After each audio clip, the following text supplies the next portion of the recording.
This is Judge Joe Brown, and we're listening to w.e.b News. News-free Dixie for the 21st century.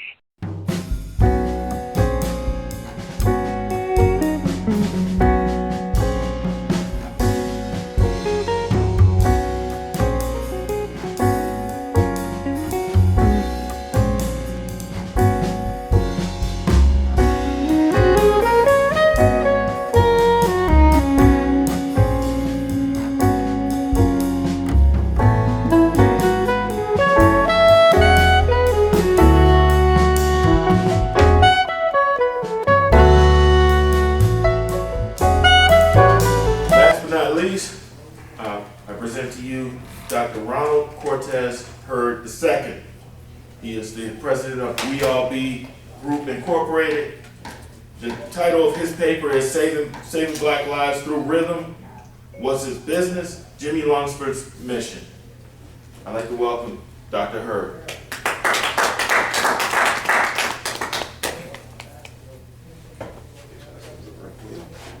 How y'all doing today? Good. I hope I don't embarrass myself too bad.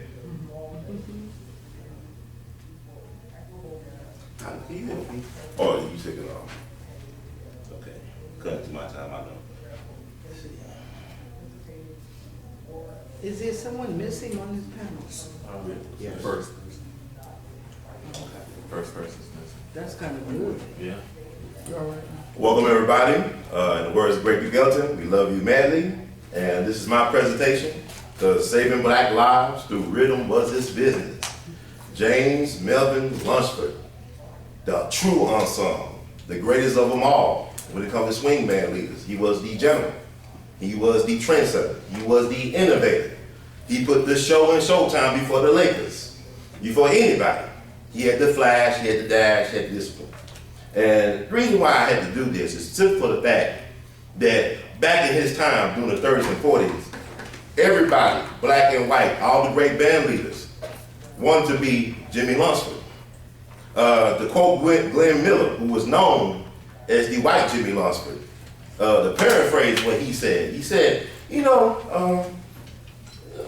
Ellington is good, Basie's great, but Lunceford tops them both.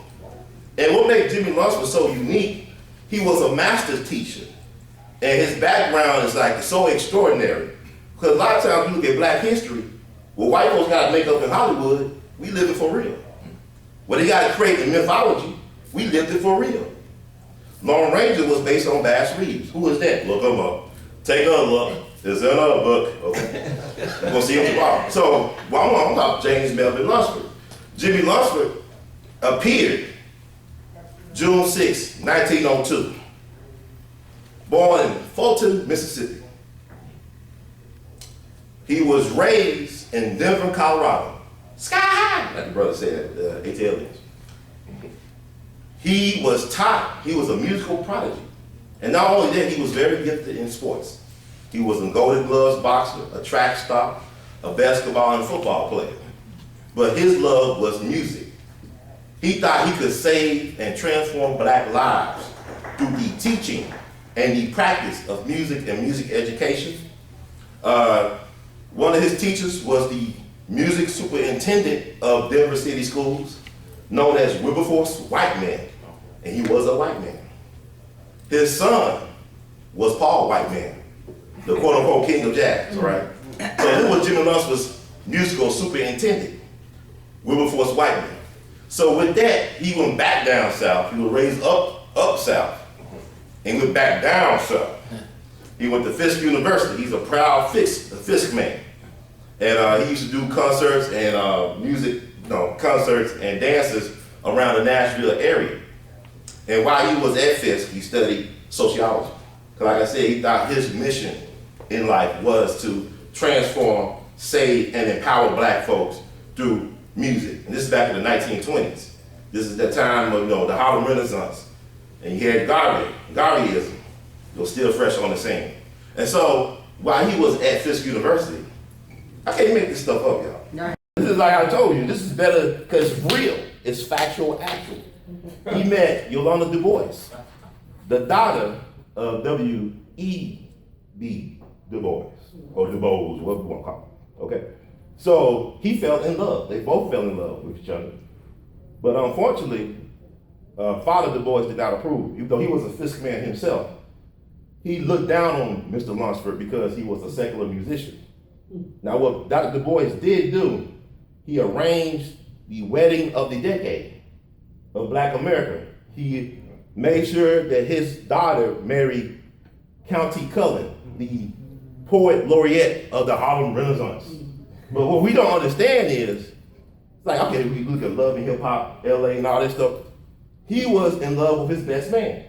And they actually ran away to Europe. And his best man was known as the finest man in Harlem. Look him up.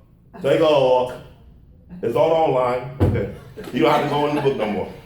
So look up who this guy I'm talking about was, right? So he actually ran away. You gotta tell us who that was. I'll be out. He went on the honeymoon right after. Yeah, they went on honeymoon right after, but I don't got my, I couldn't get the conference room stuff to work, so I can't look online real quick. But it's online. He actually ran away, got the marriage annulled. But Jimmie Lunceford and Yolanda remained friends to the day he died, on July 12, 1947. She ended up becoming a school teacher. I think she taught English in Baltimore. And she passed away, I believe, in 1960. Had a daughter that got married again. So Jimmie Lunceford, that was his foundation with Fisk University. Then he wanted to become a teacher. So he went to Manassas High School in North Memphis. Now I'm gonna tell you something. This is like, I can't make this stuff up, because it's true. People always talk about New Orleans as the birthplace of jazz. That's BS, with all due respect to New Orleans. Africa is the birthplace of jazz, okay? Let's get it real. Because there's many places in America that could claim that title. You look at the Carolinas, you talking about John Coltrane from Hamlet, North Carolina. Thelonious Monk's from Rocky Mount, North Carolina. This Gillespie is from Sarah, South Carolina. Jenkins Orphanist in Charleston could make a claim. Jabbo Smith, the drum twins, one that killed James Fitzgerald, Herbert Wright. He trained the brother up from Boston, who was a bebop drummer, I forgot his name. His name escaped me at the time. But what I'm saying is, you can make a lot of claims. Memphis could make a direct claim as being the birthplace of jazz, because it's off the lazy river, off the lazy river. That was Louis Armstrong, man, his second wife lived hard in Armstrong. He didn't meet her in Memphis, but she played piano for his old Pop Joe Oliver, up in Chicago. That was my second wife. When I met her, she got me on my career. She helped me get the hot 5 and hot 7s. And she told me how to lead Papa Joe, because I was better than Papa Joe. Because I was so loud, we record, I had to stand 20 feet behind Papa Joe. And Papa Joe told Lil, he said, Lil, I can't let that fella go. He is better than me, but he don't know. So it was Lil Harvey Armstrong, his second wife. Louis Armstrong's first wife was a prostitute named Daisy Pocket, which means Louis Armstrong was a pimp. Okay? And also, he smoked weed every day. So every time he Pop's on TV, he was always high as hell, man. So Pop was always high, okay? He smoked weed every day. He said it was an insulate against racism. He was a pimp. Some of the greatest black men that ever we produced in this country came out of whorehouses. James Brown grew up in the whorehouse. Richard Pryor, his grandma wasn't married, grew up in the whorehouse. And Louis Satchmo Armstrong on the battlefield, Jane Apple, grew up around the prostitutes. You know, so this is another story. I'm not getting there, but you should read his stuff in his own words. It's incredible. But Louis Armstrong had a very limited education, but he was a prolific letter writer. And so also, if you're in Queens, New York, visit his house. It's incredible. So let me get back to Jimmie Lunceford, though. I'm telling you all this stuff. The top trumpet player, speaking of Louis Armstrong, the top trumpet player in New York City before Louis Armstrong came on the scene in New York was Johnny Dunn. He used to play trumpet for W.C. Down in Memphis. So he was the top trumpet player in New York City back in the 20s before Louis made his debut with Fletcher Henderson and changed history. Fletcher Henderson was a Georgia boy. You know, he went to school, he wanted to be a pharmacist, but he didn't want to be a drug dealer on the street. He wanted to be an actual pharmacist like Walgreens and CVS. But they won't hire him because he was black. But anyway, get back to Jimmie Lunceford. He loved music, right? But he was hired at Manassas High School to be anything but a music instructor. He was hired to be the football, baseball coach, track coach, history teacher, English, Spanish teacher, anything but history, right? But he said that music can transform and save black lives. So what he did was, he took the best students, the most eager black boys at their school, and created a band from scratch. He was not hired by the Memphis school system to be a music instructor. He depended on donations from the community to help get the instruments and whatnot. So I actually had a chance to talk to his last living student, Sister Catherine Perry Thomas. She was a very respected educator, Manassas High School class in 1932. And she told me, her brother used to play for Jimmie Lunceford and Andrew Perry, the saxophone. She told me, I said, what type of man was Mr. Lunceford? Well, he was a man that made boys into men. He created a rites of passage at that school where people had pride and dignity in themselves. It's something that we miss post Jim Crow in a lot of our educational settings, but that's another story altogether.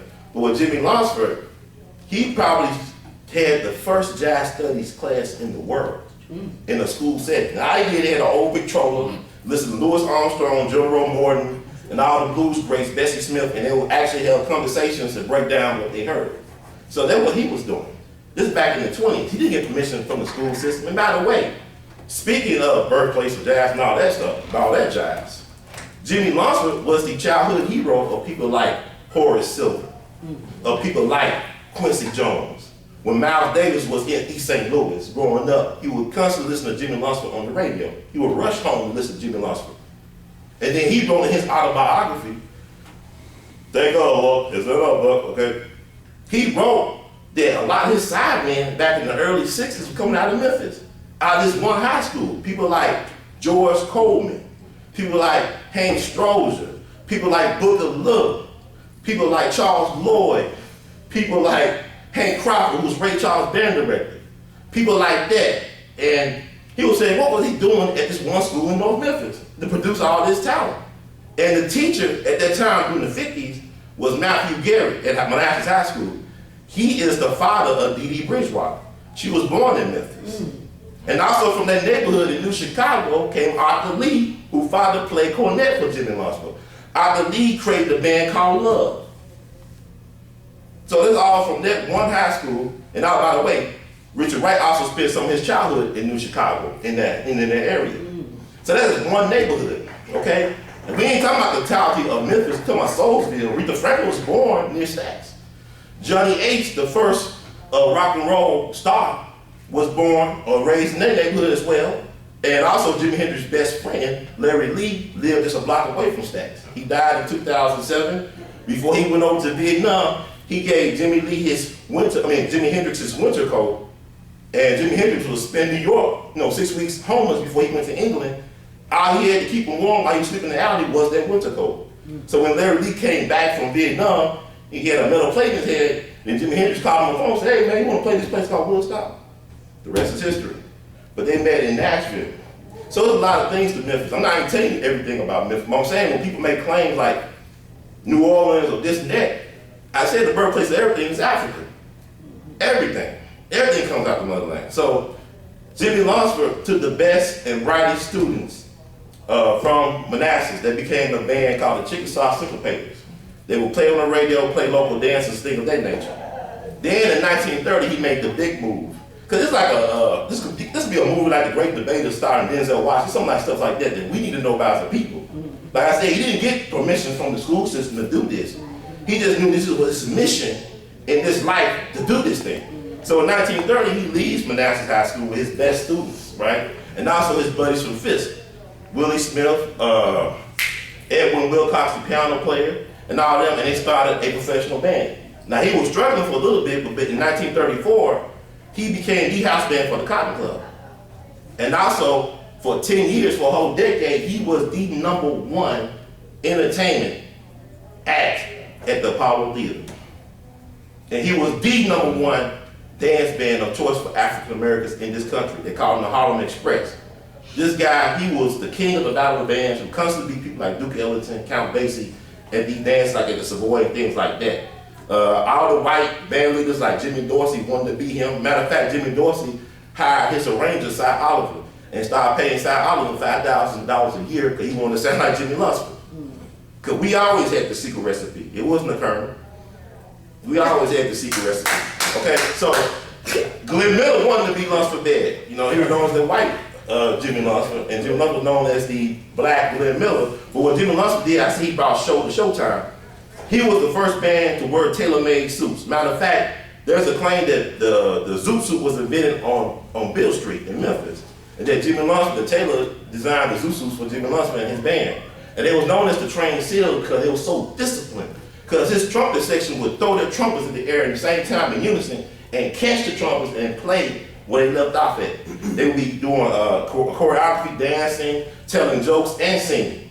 Nobody could touch Jimmie Lunceford and his band. It was extraordinary. And also, Jimmie Lunceford owned and flew his own airplanes. At the time, they would not train black folks to fly airplanes. They had an all-black flight plane club he was a part of. And since he couldn't marry one of the boys, he married an English teacher at Booker T. Washington High School, where Maurice White, the founder of Earth, Wind, and Fire, went. And the mother of gospel music, Lucy Campbell. That's another high school in Memphis, but they actually flew and owned their own airplanes. And I mean, he did the movie Blues in the Night, which was the highest grossing musical back in the 40s. And what happened to him, I'm gonna wrap it up. How much time I got? None. 2 minutes. So in July 12th, I'm trying to get all this in. In July 12th, 1947, he was a very proud black man. And he refused to be treated in second class. He was a race man, as they called it. On July 12, 1947, in Seaside, Oregon, his band was refused service by a white-owned restaurant. And Jimmie Lunceford said, "I dare you to do that to my people." And then the owner said, "Okay, give them beef sandwich." I would never argue with somebody fixing my food. That's something I learned from Jimmie Lunceford. So he was signing autographs before a gig at a record shop in Seaside, Oregon, and he dropped dead. Now, they said it was a heart attack, but people say he was poisoned because a large number of his band got food poisoning real bad. And so he had 2 funerals. He had one up in Harlem. He lived on Stravers Road, Edgecombe. He lived on Edgecombe Avenue. So he had people like Pearl Bailey and Cedric Davis Jr. came out for that funeral. He had a funeral back in Memphis. There was like 5,000 people, and he's buried in Elmwood Cemetery down in Memphis. And what is said today, I believe that Manassas High School, where he started, because Isaac Hayes from Manassas High School as well too. And Mr. A.L.L, his band teacher, was also his person at Stacks, is that there's no longer a music program at Manassas High School. So that's something hopefully we can fix. But if you want to get in touch with me, talk some more, you can contact me. I'm working on some things with Jimmie Lunceford. Thank you for the time. I appreciate it. Wow. That was good. Wow. Thank you, Dr. Hurd. I'm not really a doctor yet, but I'm working on it. I received it though. Very soon. To provide commentary on